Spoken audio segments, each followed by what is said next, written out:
Superar la violencia ha sido un sueño esquivo para los colombianos. La actual generación no ha vivido un solo día en paz, a pesar de varios intentos que se han llevado a cabo para terminar el conflicto armado. A partir de esta semana, la paz volverá a ser el centro de atención nacional. El país se juega una nueva oportunidad para negociar la terminación de la guerra. Delegados del gobierno y de la guerrilla hablarán sobre alternativas para pasar esta vez, sí de una vez por todas, la página de la violencia. Sobre la mesa existe ya una hoja de ruta para los diálogos, pactada en varios meses de conversaciones secretas en La Habana, Cuba. Durante año y medio, las partes construyeron una visión compartida sobre el fin del conflicto y acordaron el propósito, la agenda y las reglas de juego para volver a compartir, después de múltiples fracasos y frustraciones, un sueño llamado paz. Este acuerdo no es ya la paz, ni se trata de un acuerdo final. Estamos en una guerra, estamos conscientes de la importancia de terminar el conflicto social y armado que vive nuestra patria. Este acuerdo es diferente porque no tiene despejes de territorio y porque no hay cese de operaciones militares. Las conversaciones se llevarán a cabo fuera de Colombia para seguir trabajando con seriedad y discreción. La agenda acordada para negociar el fin del conflicto interno tendrá 5 puntos. La encabeza el desarrollo del campo de los colombianos. Se buscarán las garantías para el ejercicio de la oposición política y la participación ciudadana. La dejación de las armas y la reintegración de los violentos a la vida civil será otra de las metas. Cocaína. El narcotráfico como combustible del conflicto será abordado en forma conjunta. Y por último, los derechos de las víctimas también serán objeto de discusiones. La responsabilidad de esta decisión recaerá sobre mis hombros y sobre los de nadie más. Esta es la nueva apuesta por la paz de Colombia en el siglo XXI. Las primeras cartas están sobre la mesa de negociación. El llamado que hace el gobierno es para todos los colombianos. Si somos exitosos, habremos puesto fin a esa oscura noche de medio siglo de violencia. Esto y mucho más es lo que ha debido pasar en la historia de Colombia para creer nuevamente en un sueño llamado paz.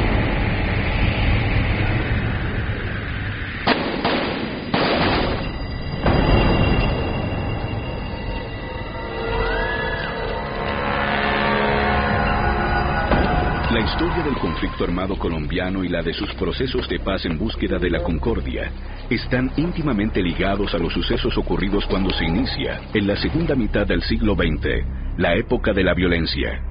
Yo soy un pueblo que me sigue, porque se sigue a sí mismo cuando me sigue a mí, se lo he interpretado. Librará una batalla, vencerá la oligarquía liberal y aplastará la oligarquía conservadora. A la 1:05 de la tarde, la tragedia se abate sobre Colombia. El 9 de abril de 1948, la historia de Colombia dio un giro que determinaría el futuro de las nuevas generaciones. Con el asesinato del caudillo liberal Jorge Eliezer Gaitán, y en medio de la violencia partidista, la barbarie se tomó las ciudades y campos del país. En la capital se dio el llamado Bogotazo. La lucha partidista, inclemente y cruel, extendió la violencia a todo el territorio nacional. La justicia por cuenta propia se volvió una práctica común. El conservador se mataba con el hermano liberal. Aquí se tenía en cuenta era el color político, el chiro, el trapo rojo, el trapo azul. Eran los tiempos de los pájaros, los bandoleros, los chulavitas. Un sinnúmero de matones que azotaron los campos colombianos en medio del enfrentamiento abierto entre los partidos tradicionales. Y el presidente Mariano Ospina hace traer a los policías del norte de Boyacá, que son los chulavitas, de muy ingrata recordación en este país, porque los chulavitas son una policía conservadora tremendamente sectaria, que la traen a Bogotá, pero la desplazan también a los lugares donde los gaitanistas están sublevados. Buscaban acallar a todo lo que representaba ideas liberales. En ese escenario violento fueron creciendo las autodefensas campesinas, las guerrillas liberales y comunistas. El nuevo jefe del Estado recibe el homenaje del pueblo agradecido. En lo que se consideró en 1953 como un golpe de opinión y ante la violencia imperante, los partidos tradicionales le entregan el poder al general Gustavo Rojas Pinilla. Paradójicamente, durante su mandato, se produce la primera amnistía y miles de miembros de las guerrillas liberales del Llano entregaron sus armas. La Revolución del Llano es un colegio de honor que lo tuvo Bejarano de fuego en el interior. Se desmovilizaron, pero muchos de ellos fueron asesinados con el paso de los días. Sacudida por la ráfaga y metralla en el avión. Porque en este país la gente que se acoge a las amnistías o que se acogía a las amnistías la asesinaban después. Los guerrilleros de los Llanos Orientales se rinden y entregan sus armas y se acogen a la protección del gobierno de las Fuerzas Armadas. Al sur del país, varios de estos grupos nacientes no entregaron sus armas al gobierno y siguieron creciendo inicialmente como autodefensa campesina. En 1957 en España, los líderes de los partidos tradicionales se reúnen con el fin de acabar con la dictadura y pacificar un país que seguía inmerso en la violencia. Firmaron pactos y le dieron vida al Frente Nacional y al fin de la dictadura de Rojas Pinilla. El Frente Nacional y sus propósitos de pacificación consistían en turnarse la presidencia y repartirse la burocracia durante los siguientes 16 años. El frente, que calmó en parte los ánimos violentos, los choques y odios entre los partidos, generó esperanza. Pero al mismo tiempo aparecían pugnas por la posesión de las tierras, gran motor y detonante del conflicto colombiano a lo largo del tiempo. Desde niño me han perseguido, pero no me han podido matar. Me siento muy orgulloso de ser miembro de la FARC. Aunque el Frente Nacional logró reducir los niveles de violencia entre los partidos, su naturaleza excluyente, en un contexto global de guerra fría entre el capitalismo y el comunismo, permitió el surgimiento de los principales grupos guerrilleros que sembrarían el terror durante las décadas siguientes.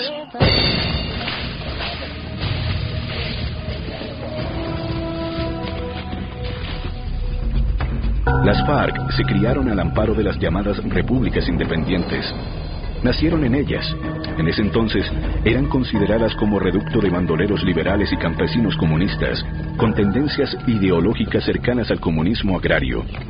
Río Chiquito, El Pato, Guayabero, Sumapaz y Marquetalia fueron nombres de regiones, pueblos y caseríos perdidos en las cordilleras colombianas e intensamente perseguidos por las fuerzas militares.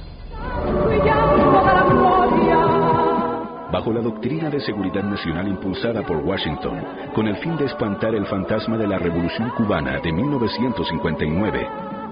Cuba se convirtió en la primera república socialista de América y su influencia fue decisiva en los movimientos revolucionarios de los países andinos. Estados Unidos ya se preocupa por la llegada del enemigo interno, que a nivel internacional identificaban como el comunismo, pero que en América Latina, particularmente en Sudamérica, hablaban de un enemigo interno que era la protesta social. Los campesinos desplazados por la violencia se organizaron en grupos armados de resistencia. Estas son imágenes de la Operación Marquetalia en 1964, en la cual el Estado atacó estos reductos. Estos eran liderados por Manuel Marulanda Vélez, alias Tiro Fijo.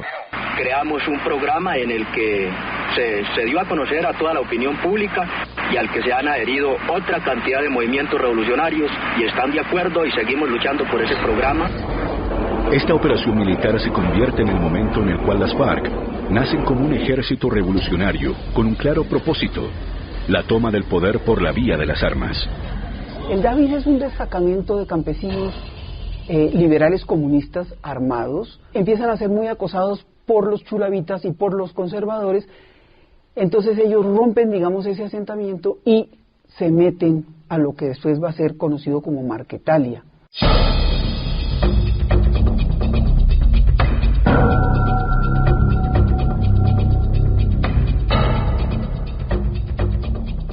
En estas zonas nació el mito de las FARC y de su accionar. Sus luchas iniciales como autodefensa con el tiempo fueron mutando hacia el boleteo, la extorsión y las vacunas, y le dieron paso más adelante al secuestro y al narcotráfico. Tiro Fijo nace como máximo líder de las Fuerzas Armadas Revolucionarias de Colombia, FARC.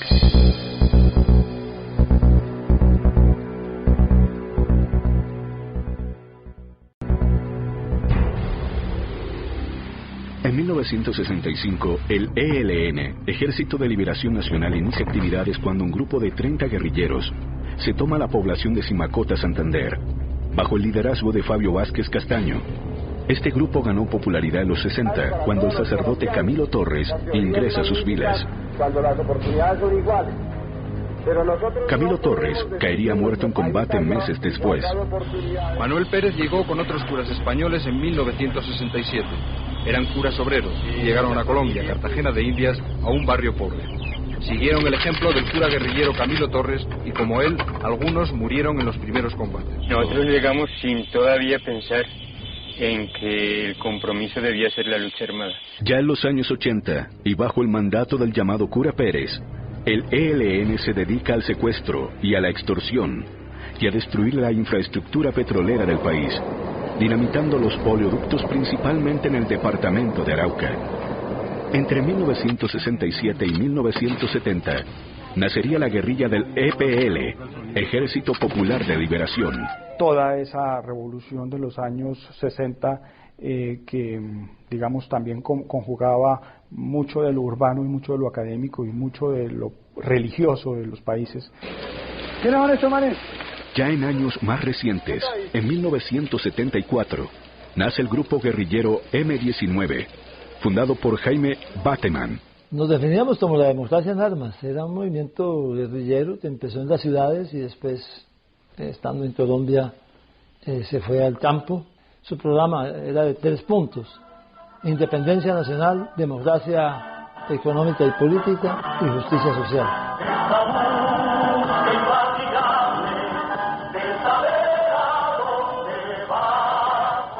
El M-19 se dio a conocer a la luz pública a través de golpes publicitarios urbanos de impacto como el robo de la espada de Bolívar en Bogotá.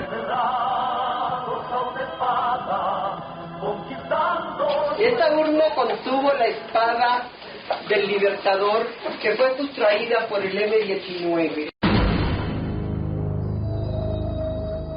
El robo de 5.000 armas del Cantón Norte en 1978, golpe que generó la ofensiva total del entrante gobierno de Julio César Turbay, quien gobernó entre 1978 y 1982. A través del represivo Estatuto de Seguridad, transformó la protesta social, la lucha armada y la búsqueda de la protección de los derechos humanos en objetivos del ejército, el gobierno y sus organismos de control. Otro de los grandes golpes de los años 80 fue la toma de la Embajada de la República Dominicana en Bogotá. Un comando de 16 guerrilleros retuvo durante 60 días a 17 embajadores, incluidos el de los Estados Unidos y el nuncio apostólico. Luego de negociar con el gobierno, viajaron a Cuba, se exiliaron y liberaron a los rehenes. Habíamos tenido muchísima simpatía en los años, a principios de los años 80, muchísima. Una encuesta midió que el M-19 tenía 70% de opinión favorable, una cosa absolutamente desbordada, sobre todo después de la toma de la Embajada de República Dominicana. En esos años, centenares de subversivos del M-19 y de las FARC fueron retenidos en cárceles como La Picota en Bogotá, juzgados por polémicos consejos verbales de guerra y liberados posteriormente por una amnistía que el gobierno del presidente entrante Belisario Betancur concedió como gesto previo al inicio de los primeros diálogos de paz con las guerrillas de la época. Él rompió un paradigma de que esto se arreglaba a bala. Y él abrió una trocha y dijo, a esto hay que buscar un camino de negociación y de conversación. La prensa se preparaba para dar inicio al cubrimiento del naciente proceso y se realizaron contactos directos con los máximos jefes de la subversión. Esta es la primera vez que un periodista o unos periodistas logran llegar hasta el Estado Mayor de las Fuerzas Armadas Revolucionarias de Colombia. Es la primera vez también que los colombianos consiguen ver en los últimos años el rostro en vivo del comandante Manuel Marulanda Vélez, conocido como Tiro Fijo. ¿Ustedes en este momento están dispuestos a acogerse a la amnistía? Sí, nosotros pensamos que lo de la amnistía únicamente es un comienzo, que se han abierto compuertas para que comencemos a hablar. Al derogarse el Estatuto de Seguridad y con la ley de amnistía, Betancur puso a volar la esperanza de la pacificación de Colombia, con procesos que incluían cese al fuego, tregua y paz. Unos cuadros muy en acción. y con mucha conciencia de que tenían que apelar a instrumentos extralegales porque su voz, según ellos, no se oía a través de los cánones cotidianos. Belisario Betancur inicia diálogos con las FARC en su santuario de la Uribe Meta. De manera casi simultánea, suscribió acuerdos de tregua y cese al fuego con el M-19, guerrilla que buscaba un diálogo nacional en medio de las balas, y con el EPL, en Corinto, Cauca y en el Obo Huila. El ELN rechazó los diálogos, pero dos disidencias se acogieron a los acuerdos al igual que la Autodefensa Obrera, ADO. Finalizando la década de los 70 e iniciando la de los 80, comienza a aparecer en el escenario nacional un monstruo del crimen y la violencia que transformaría la vida del país y contaminaría todas sus estructuras políticas, sociales y económicas: el narcotráfico. Colombia no sería nunca la misma, con la presencia del tráfico de drogas que se convertiría en el combustible de la guerra y en el elemento que dinamizaría y transformaría el conflicto armado. La bonanza marimbera que se dio inicialmente en el norte del país le dio paso al furor y al terror de la cocaína y la aparición de los carteles de la droga y de capos mafiosos como Pablo Escobar y su cartel de Medellín. Las mafias del narcotráfico simultáneamente penetraban todos los estamentos del país. La guerrilla y el paramilitarismo crecieron alimentados por el dinero y el poder siniestro de la droga. Un frente que antes estaba acostumbrado a dotarse de las armas que le lograba quitar a la policía y al ejército, ahora resulta que corona un cargamento de cocaína y se puede comprar armamento muy sofisticado y muy caro en el mercado negro. Entonces, ese entronque con el narcotráfico de ciertos frentes de las FARC, pienso yo que claro que sí desdibujaron esa ideología. Sí, parece que hay... Entre tanto, la prensa seguía yendo y viniendo de las montañas del sur del país. El mito de tiro fijo crecía. La entrega de armas no estaba contemplada en los nacientes diálogos. ¿Las armas no son para ustedes un obstáculo para la paz? ¿Pero por qué las armas? Si es que el obstáculo para la paz son los hombres que intentan cambiar algunas costumbres de nuestra sociedad, del pueblo colombiano. En este escenario, Betancur reorganizó una comisión de paz que nació en el gobierno de Turbay y se mete de lleno en un proceso que incluía el cese al fuego, tregua y paz con las FARC, en su santuario de Casa Verde. ¡Viva la paz nacional! ¡Viva! ¡Abajo el imperialismo! ¡Abajo el militarismo! Con los hombres de tiro fijo, en la mítica Casa Verde, en la cordillera oriental en el departamento del Meta, y después de muchas dificultades e interrupciones de lado y lado, las FARC aceptaron firmar los acuerdos de la Uribe el 28 de marzo de 1984. Estos precisaban que las guerrillas y el gobierno iniciarían por primera vez y 20 años después de su nacimiento una tregua y un cese al fuego bilateral a partir de mayo del mismo año. Las FARC ratifican su condena al secuestro y la extorsión hecha en el acuerdo de la Uribe y en otros documentos suyos. Condenan también el chantaje o boleteo en cualquiera de sus formas, el narcotráfico, el atentado personal, la desaparición de personas, la tortura, la justicia por mano propia, provengan de donde provengan. A través de la Comisión de Paz, en los acuerdos de la Uribe que contenían 11 puntos, el gobierno de Betancur se comprometió a promover la modernización de las instituciones, a fortalecer la democracia y a emprender el camino de las reformas políticas, sociales y económicas. También estableció las garantías para la actividad política y democrática de los integrantes de las FARC. De la época del presidente Turbay se traía un tratamiento especial al conflicto existente. Y yo pensé que de una manera diferente era preferible utilizar los mecanismos de la persuasión, yendo a lo hondo de la situación. Nosotros hemos dicho que consolidándose el proceso de paz podremos llegar en un futuro, y ojalá no muy lejano, a establecer con el gobierno, a través de un nuevo documento, firmar la paz aquí en Colombia. Los conflictos subversivos, en América Latina principalmente, tienen causas o motivaciones o factores subjetivos personales pero también tienen motivaciones o causaciones objetivas impersonales, el analfabetismo, la desnutrición.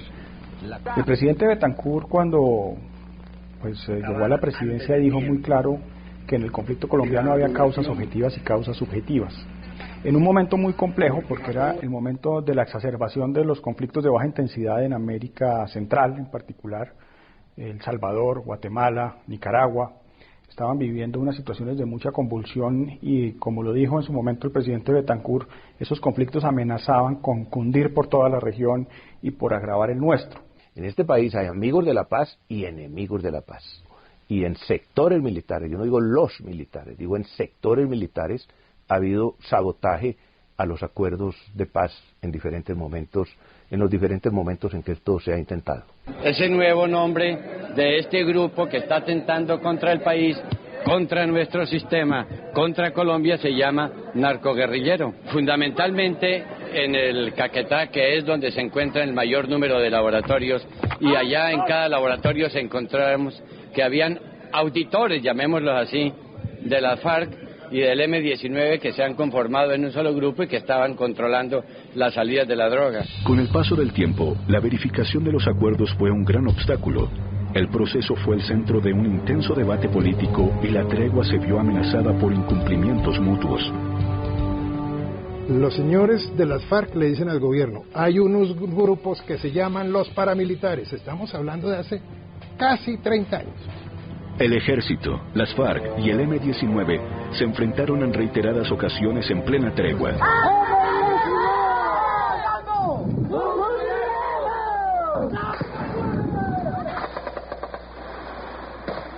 El comandante en ese entonces del grupo guerrillero, Carlos Pizarro León Gómez, fue herido cuando se dirigía a Corinto, Cauca, para reunirse con los negociadores justo antes de firmar los acuerdos.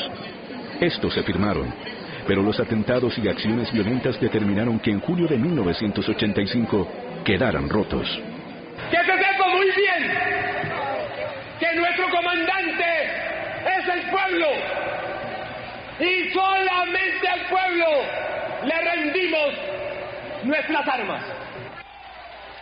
Que ni por el lado del gobierno ni por el nuestro había seriedad suficiente en que ese proceso fuera para ninguna parte. Todo eso me costó a mí casi la vida. Y al país, pues, una frustración, ¿no? No existía una buena armonía con ciertos sectores de la comunidad, muchos sectores políticos no estaban convencidos de la necesidad de ese propósito. Como alguna vez lo dijo el doctor Otto Morales Benítez, había enemigos agazapados de la paz, no hubo una gran sintonía del interés por el proceso con algunos sectores de las fuerzas militares. El M-19 quemaría sus naves en noviembre de 1985, cuando deciden tomarse el Palacio de Justicia, buscando enjuiciar al presidente Betancur por lo que ellos consideraron una traición y el incumplimiento a los acuerdos firmados en Corinto. Ese mismo año se rompen los diálogos con el EPL. Nunca se arrepiente uno de buscar la paz, nunca. Se arrepiente de las equivocaciones que se cometen en esa búsqueda, pero no de la búsqueda misma. El Palacio es un episodio central en la vida de los colombianos que tiene que esperar un tiempo para sedimentar y ser comprendido. Una frustración muy dolorosa. El presidente de la República dé finalmente la orden El epílogo dramático del gobierno Betancur, que fue ya la intervención del M-19 en el asalto al Palacio de Justicia en un propósito esquizofrénico y loco de negociar el poder mismo de la nación sobre la base de ese episodio, y eso pues hizo añicos todas las posibilidades de paz en ese entonces con cualquier guerrilla. En marzo de 1986, 6 meses antes de finalizar su gobierno, Betancur y las FARC firman la ratificación de los acuerdos de prórroga y de cese al fuego, pero al proceso le quedaba ya muy poco oxígeno y escasa credibilidad. A pesar de todo, y como fruto de los acuerdos de la Uribe, nace la Unión Patriótica, partido político de las FARC, emanado de esos diálogos. Andazábal Reyes y Camacho Leiva son los instigadores públicos de los atentados contra la dirección del movimiento democrático. Tengo miedo del encuentro con el pasado que vuelve a enfrentarse con mi vida. Sin embargo, la guerra sucia se disparó y miles de sus miembros caían asesinados a diario. 2 candidatos a la presidencia por la UP, Jaime Pardo y Bernardo Jaramillo, murieron en atentados perpetrados por el paramilitarismo desbordado. La debilidad de los acuerdos se acentuaba día a día.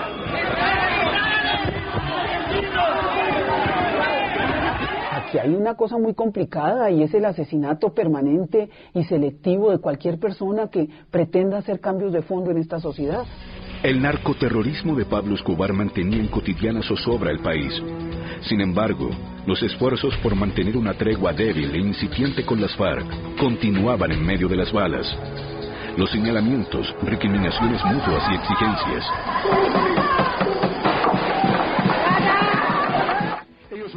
Barco pide treguas unilaterales a la guerrilla a través de lo que él denominó Iniciativas para la Paz.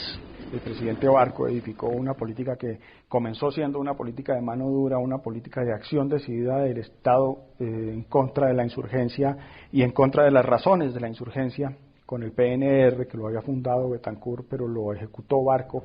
El 16 de junio de 1987, una emboscada de las FARC al ejército en el departamento del Caquetá, y que dejó 26 militares muertos, pone fin a una tregua que nunca se cumplió ni se pudo verificar desde sus inicios, en 1984. 3 meses después, nacería la coordinadora guerrillera Simón Bolívar. La primera conferencia de la coordinadora guerrillera Simón Bolívar a la nación colombiana. El conjunto del movimiento guerrillero, hoy representado en la Unión Camilista ELN, el Comando Quintín Lame, el Ejército Popular de Liberación EPL, el Partido Revolucionario de los Trabajadores PRT, el Movimiento 19 de Abril M19, las Fuerzas Armadas Revolucionarias de Colombia FARC-EP, se constituye a partir de este encuentro y de esta fecha en la coordinadora guerrillera Simón Bolívar.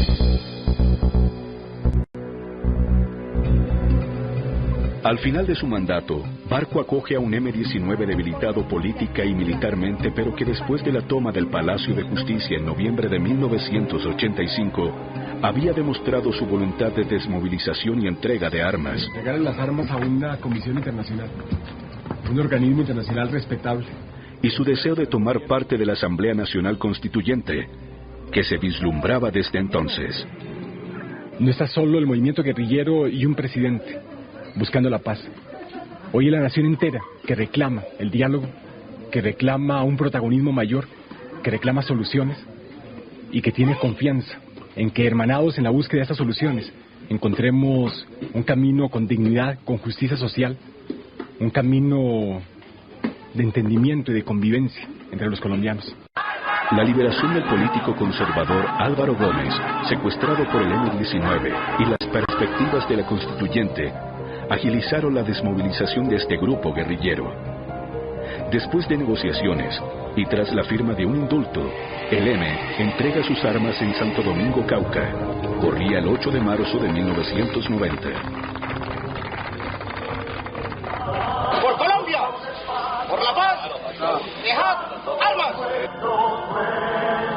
De sembrar los horizontes de paz y dignidad, de sembrar los horizontes de paz y dignidad. Carlos Pizarro surgió como candidato a la presidencia por la nueva Alianza Democrática M-19. Con Pizarro todos, entre todos, cambiaremos la historia de Colombia. Con este gesto simple y limpio se inició el camino de la paz. Así comenzó el movimiento que partirá nuestra historia y unirá a todos los colombianos para construir con Pizarro una nación más democrática y poderosa. Palabra que sí. Sin embargo, Pizarro, en una acción suicida, fue asesinado por un sicario dentro de un avión, meses después de su incorporación a la vida civil. Se acaba de morir. Hoy dudamos de si la paz es posible, aún de si la vida es posible. En medio de la tristeza que nos envuelve, sabemos que este duelo es por la patria que están asesinando con Pardo Leal, con Luis Carlos Galán, con Bernardo Jaramillo y con todas las vidas que ciegan los jinetes de la muerte. Habían matado ya a Luis Carlos Galán, después mataron a Bernardo Jaramillo, empezaron a amenazar muchísimo a Pizarro y le dispararon finalmente en un avión en vuelo, no por haber sido comandante guerrillero, sino por ser candidato presidencial. Entre la pobreza y la violencia. En 1990, cuando llega a la presidencia de Colombia César Gaviria, el ataque al mítico santuario de las FARC, Casa Verde, ubicado en las montañas de la Cordillera Oriental,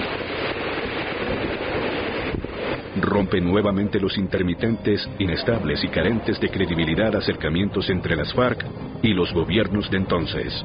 Tenemos bajo nuestro control el último campamento, que es el de Hueco Frío, el lugar de residencia de los jefes de las autodenominadas FARC. Victoria pírrica de un enorme despliegue de recursos militares, de aviones Kafir, de aviones T-37, bombas de 500 libras, cohetes, etcétera, para obtener el resultado de conseguir 1 kilómetro cuadrado de tierra sin guerrilla. Lo demás es la novela. Pero al mismo tiempo, el día en que se convocaba a la elección de los constituyentes, se declaraba la guerra integral contra las FARC en el bombardeo a Casa Verde, lo cual pues fue hoy visto por el retrovisor un gran error, el no haber tenido la paciencia, la perseverancia para persuadir a las FARC y al ELN a llegar a esa asamblea constituyente. Eso lo tienen que explicar los militares. Yo no di una orden. En ese caso me avisaron unas pocas horas antes, pero esa decisión la tomaron ellos y yo la mantuve. Sin embargo, posteriormente en la presidencia de Gaviria y durante un año, se produjeron nuevos diálogos en paralelo al desarrollo de la Asamblea Nacional Constituyente. Estos se realizaron con las FARC, la Unión Camilista del ELN y el EPL en Cravo Norte, en el departamento de Arauca inicialmente, en Caracas, Venezuela, y en Tlaxcala, México, no sin mediar nuevamente los señalamientos y las recriminaciones entre las partes. Desde el 3 de junio pasado, fecha en la cual se inició la primera ronda de Caracas, se han cometido 128 acciones de sabotaje, 20 emboscadas, la guerrilla ha asesinado a 30 civiles y ha secuestrado a 50 personas, ha volado 29 veces los oleoductos. Nosotros no andamos jugando con la guerra. Lo que pasa es que en Colombia hay una situación de operativos militares permanente, y en la medida en que hay operativos y presencia de fuerzas que son contrarias en una misma área, pues hay confrontación. El gobierno utiliza un concepto más amplio que el cese al fuego, es el cese de hostilidades. Eso involucra no solamente los aspectos estrictamente militares, también tiene que hablarse del secuestro, del boleteo, de la extorsión, de todo el quehacer de la guerrilla, porque no es solamente el problema de la confrontación armada.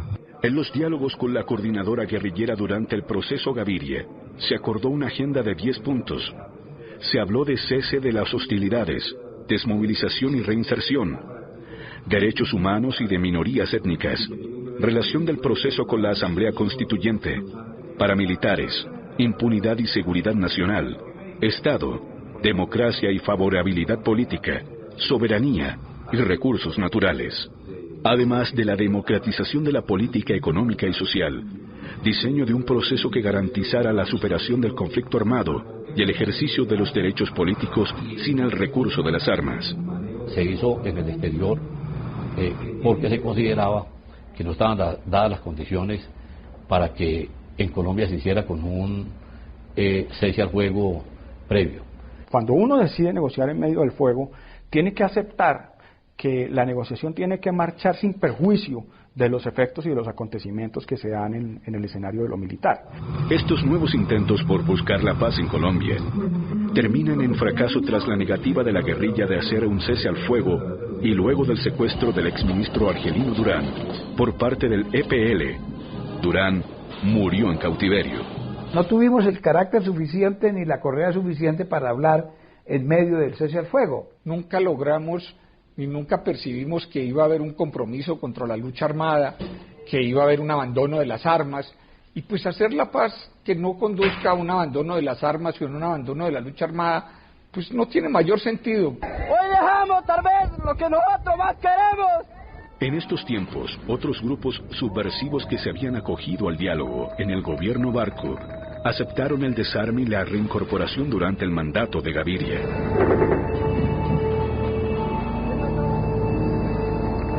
El narcotráfico se estaba volviendo un problema que parecía imposible de manejar, y realmente el gran desafío no era de la guerrilla sino del narcotráfico.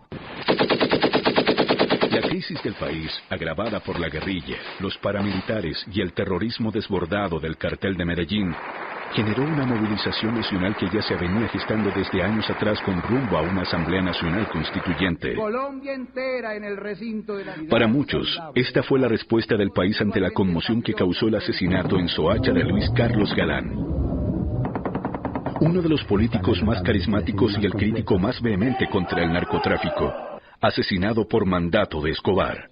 Llegó el narcotráfico con sus horrores. La Asamblea Nacional Constituyente fue una valiosa iniciativa que integró a diversos sectores de la vida colombiana, donde los universitarios fueron fundamentales a través de la llamada séptima papeleta.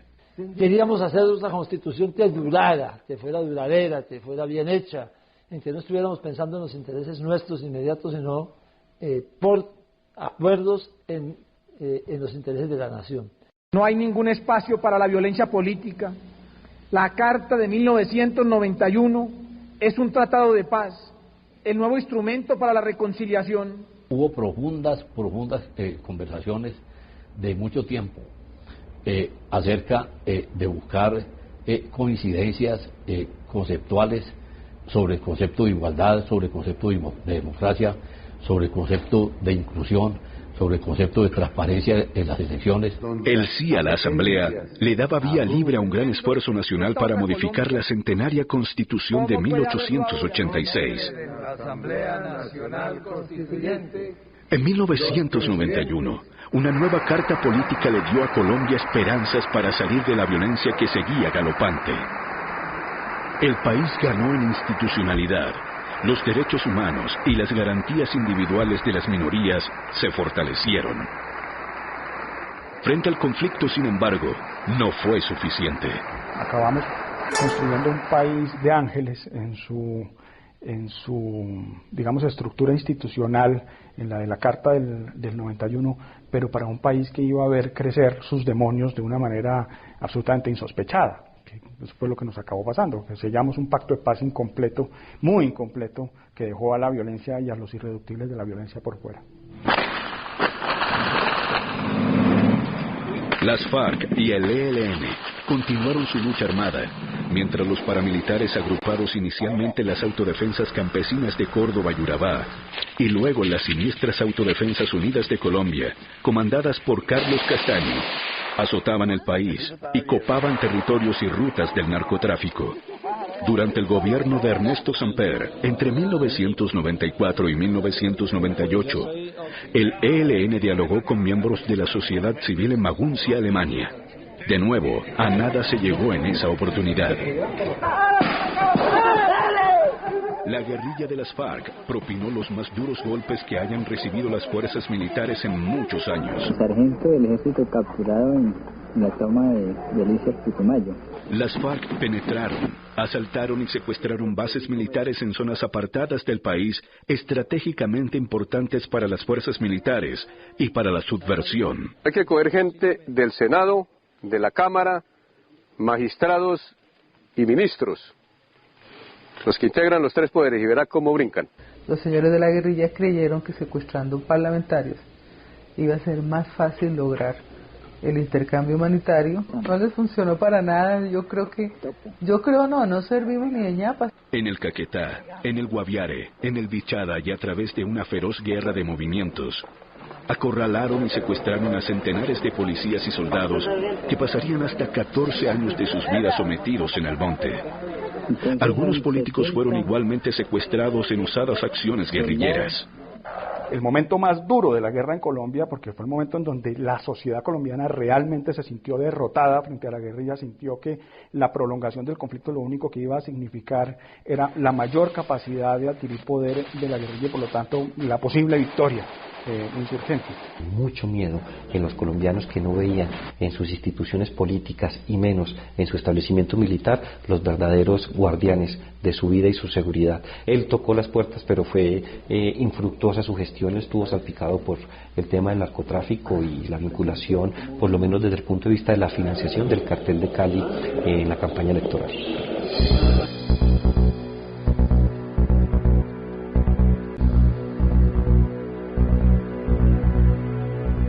Yo quiero invitar a los adultos que voten por el mandato ciudadano, por la paz, la vida y la libertad.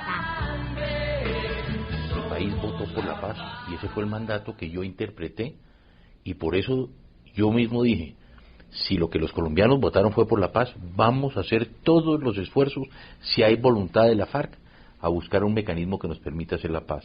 Y por eso iniciamos ese proceso de negociación.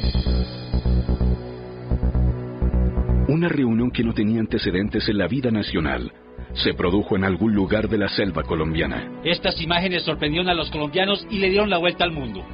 El candidato presidencial Andrés Pastrana se reunió con el guerrillero más viejo del mundo, Manuel Marulanda Vélez, alias Tiro Fijo. Había una gran desconfianza porque Tiro Fijo me dijo, la última vez que estuve sentado en una mesa me habían bombardeado. Entonces, ¿por qué le voy a creer a usted? Pastrana quería cerrar el siglo XX entregándole a Colombia la paz. Entre 1998 y el 2002 se iniciaba el último proceso de paz con la guerrilla de las FARC.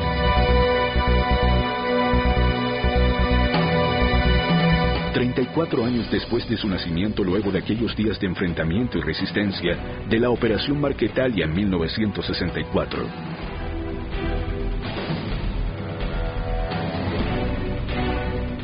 Pastrana ganó la presidencia y el país volvió a vivir un nuevo sueño de paz. El país no quería saber de desempleo, no quería saber de inflación, no quería saber de nada. El país votó por la paz. Sin paz no hay pan. Por eso, ante todo, quiero la paz.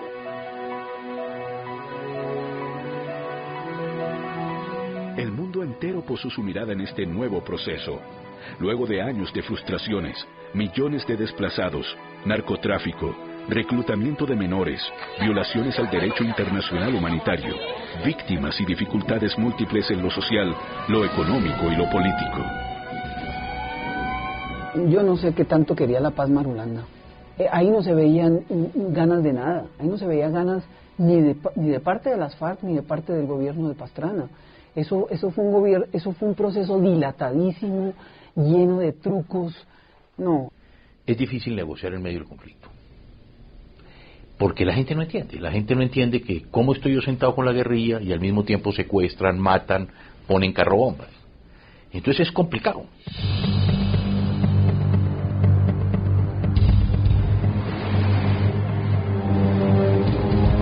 Las condiciones iniciales pactadas entre el gobierno y las FARC, sin embargo, generaron rechazos y posiciones radicales de algunos sectores. Me tocó vivir los diálogos de Belisario Betancur, ¿no?, con las Palomas, que terminaron en el Palacio de Justicia, los de Pastrana, que terminaron con exilio de 1,5 millones. Todos sueñan con que los reelijan como presidentes, Nobeles de paz y presidentes allá de la OEA o de las Naciones Unidas. Es decir, sueñan con cosas utópicas, pero lo que no se dan cuenta es del gran daño y el gran peligro que le están haciendo a los colombianos. Pastrana despejó 42.000 kilómetros cuadrados, un área equivalente al tamaño de Suiza. Los militares salieron de un gran territorio y hasta de sus bases en una zona gigantesca tradicionalmente de dominio y presencia guerrillera.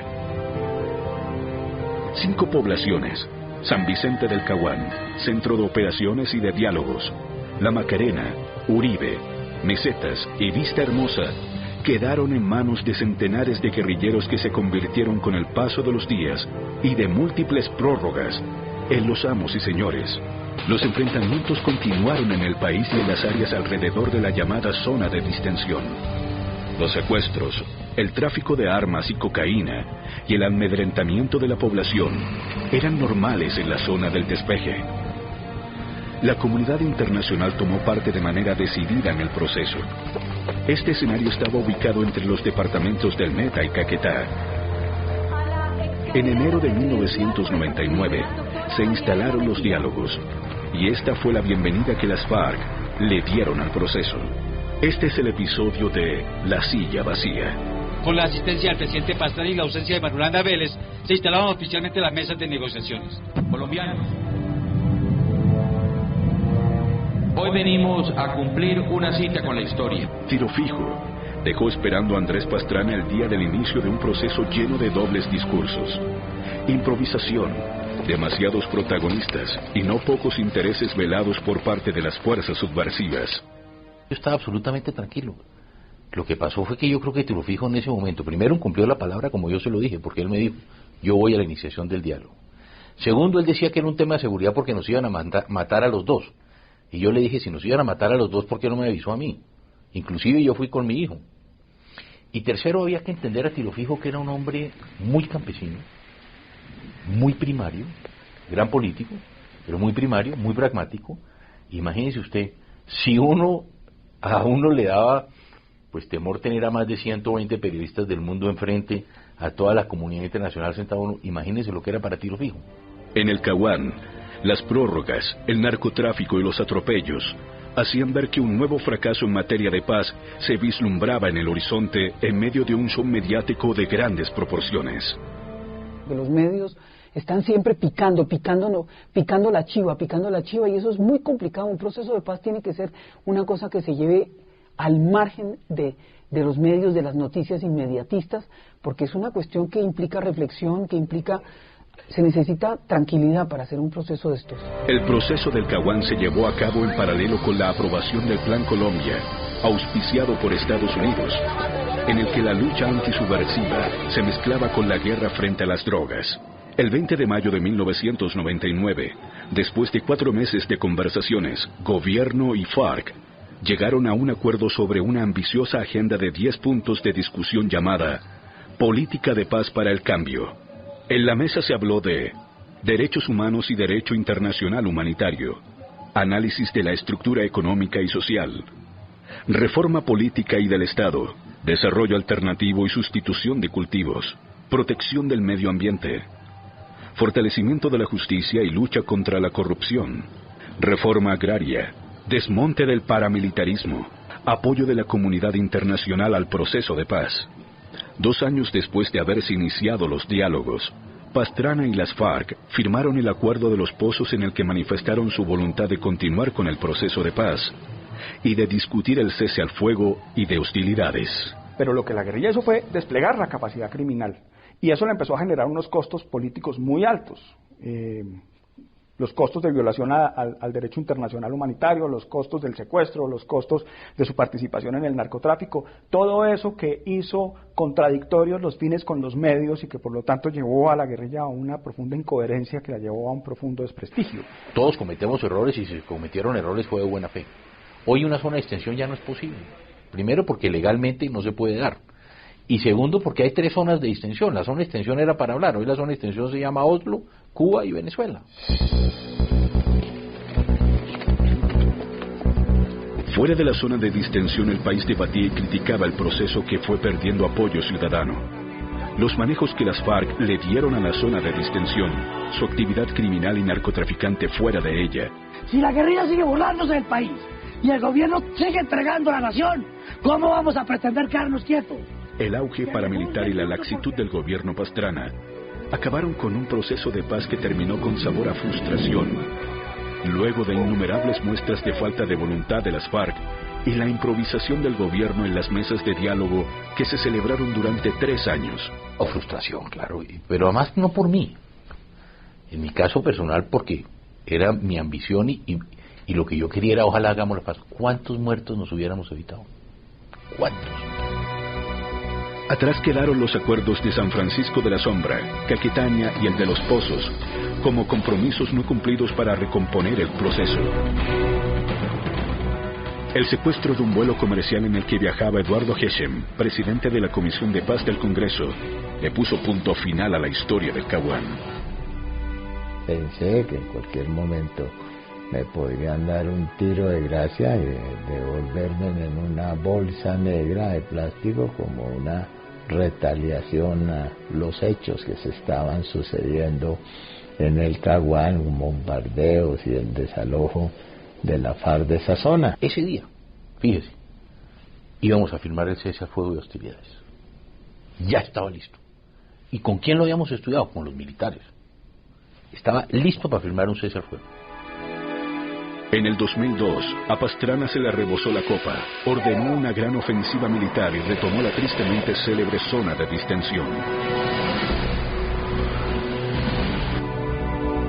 Manuel Marulanda, yo le di mi palabra y la cumplí. Siempre la cumplí, pero usted me ha asaltado en mi buena fe, y no solo a mí, sino a todo el pueblo colombiano.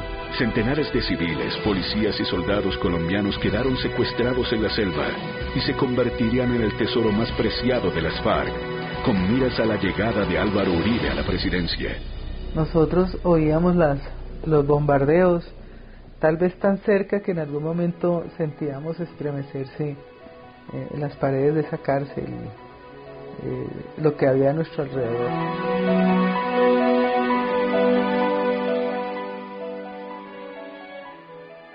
Posesión del cargo de presidente de la República al doctor Álvaro Uribe Vélez. En el 2002, Álvaro Uribe asume la presidencia de Colombia y el conflicto armado alcanza su punto más alto. Uribe recibe unas fuerzas armadas en plena modernización gracias al Plan Colombia heredado por Andrés Pastrana y unas FARC desprestigiadas y señaladas por la comunidad internacional como grupo terrorista. Los únicos acercamientos entre el gobierno de Álvaro Uribe y las FARC se produjeron para buscar un acuerdo humanitario y lograr liberaciones de secuestrados, hecho que nunca se pudo concertar. Durante su gobierno, la entrega de los principales jefes paramilitares y los acuerdos para la desmovilización de cerca de 30.000 integrantes de las AUC fue el inicio de un proceso con profundas repercusiones en la vida del país. Juan Manuel Santos fue el último ministro de Defensa de Álvaro Uribe Vélez entre 2006 y 2009. Como presidente, a partir del 2010, los golpes al secretariado de las FARC aumentaron, dejando ver una guerrilla replegada hacia las fronteras, pero con capacidad para continuar intimidando con acciones terroristas. Gobierno y guerrilla están a punto de comenzar diálogos de paz en Oslo y en La Habana. 13 presidentes de Colombia han enfrentado a las FARC en los últimos 60 años. El país ve hoy cómo nace un nuevo proceso de paz. El sentir nacional parece ser el optimismo moderado. Las llaves de la paz aparecen nuevamente y la puerta de la negociación se abre con prudencia y cautela, para que gobierno y guerrilla se enfrenten, pero en la mesa del diálogo, por una Colombia que desea por fin hacer realidad un sueño llamado paz.